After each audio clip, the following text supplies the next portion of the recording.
Uber Unmasked. A driver was fired supposedly for requiring people to wear masks. Wait a minute. I thought that was an Uber requirement. Let's talk about it.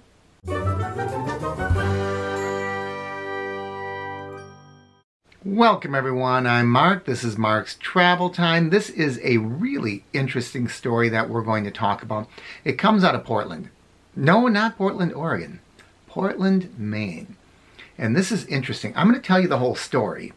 And I want you to process and say, what's wrong here? What's wrong with this picture? And then I'll give you my analysis and we'll see if what you thought and what I thought match up. The headline reads, Uber driver denies unmasked riders, fired for complaints. And his quote is, I don't want to die or get sick going to work. All right, first of all, I just read a study 19 hours ago from the making of this video. Wake Forest COVID study. Death rate, severity of symptoms is lower than first thought. According to this recent study, just released, the death rate for the disease could be in the range of 0.1%. Do you think they've been over-exaggerating a little bit? 0.1%. That's if you even get it. So I think that this driver was overreacting just a little bit, saying that he's going to die by going to work. An Uber driver says he was wrongfully terminated by the rideshare company. Former Uber driver Danny Darling. How's that for a name? That sounds like something that would be made up for, you know, a porn movie or something.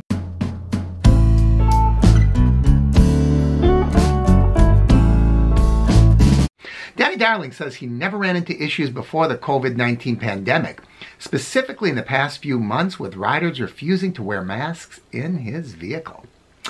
In the beginning, I would ask them. I would plead with them. I would stay there and plead with them to wear a mask. Why? Cancel and move on.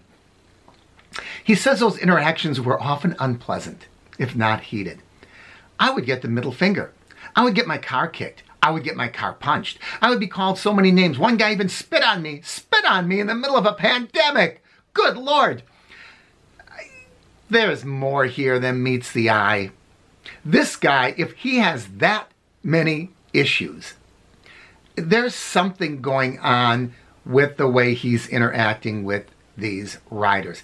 There's not going to be that many people who, especially if you use some of the strategies we talked about, say, gosh, I'm really sorry, it's Uber's policy, I'm not allowed to take you. Show it to them on the app if need be. Better way to do it is just have it on the sign. People will be upset. I don't think you're going to get this extreme range of reactions. Being spit on, having your car punched, and you know, no, I just am not buying it. Either he's exaggerating the stories, or he really needs a lesson in human interaction. Let's read on. Worried for his safety, Darling says he began to cancel rides when riders would approach without a mask. Through the app, he would cite not wearing a mask for the reason of canceling the trip. I think I see what's going on here. Formulate your own idea. I'll explain in a minute. That's one of the features that Uber started doing June 1st, that you could cancel for someone not wearing a mask, says Darling. That is true. It is something that Uber allows. Also starting June 1st, before accepting a ride through the Uber app, riders must agree to wear a mask. Even so, Darling says many riders would continue to approach his car and try to get inside without a mask on. Darling says he doesn't mind losing some business in order to keep himself and the rest of his riders safe. I'm not financially that desperate. I don't want to die or get sick going to work. You're not going to die, bro. The problem, however, is those riders who refused to pick up filed complaints. Some of those riders even said Darling was the one practicing unsafe behavior. The plot thickens.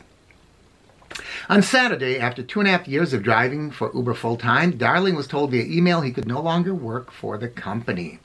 I was under the assumption that Uber would protect me right now. I was wrong. Indeed you were, sir. Uber cited unsafe practices and problematic behavior as some of the reasons the driver account was terminated.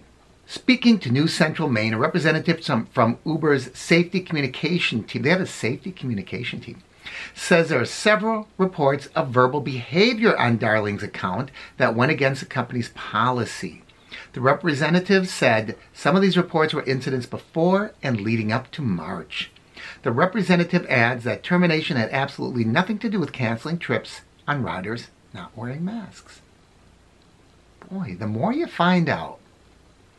Another Portland area driver who wished to remain anonymous said he won't refuse unmasked riders. The driver says, I've taken it to myself to still give rides because this is my life. This is my job and I can't afford to get fired over false information. It's your job, I get it. It's your life. I'm sorry, that's a little pitiful. You should work to live, not live to work.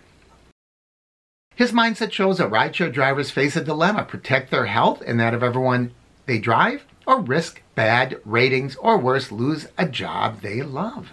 It's reasonable. Darling said he filed an appeal with Uber and a formal complaint with the Governor Mills' office. Last check, Uber said the case is being looked at by a specialized team. I wonder what filing a formal complaint with the governor's office does. What do you think really happened here? I think I know what happened here. Number one, I believe this guy was, based on my own feelings, and I thought this before I got to Uber's statement, based on my own feelings, this guy was probably being a jerk. He was probably being abusive. He was probably telling people in condescending tones or in very authoritative ways that you can't get in my car without me. He was probably being just a jackass, is my guess. And that was kind of confirmed later by Uber saying, well, we've been getting reports of you being, verbally abusive to people. The second thing it says here, and this is really, really interesting, that it said he would start canceling rides if people would approach without a mask. Well, approaching without a mask is completely different than getting in your car and refusing to put a mask on, or asking them before they get in, are you aware that Uber now requires us to wear masks?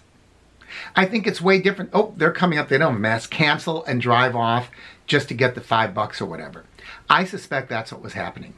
I suspect he was using mask as a strategy to get cancellation fees.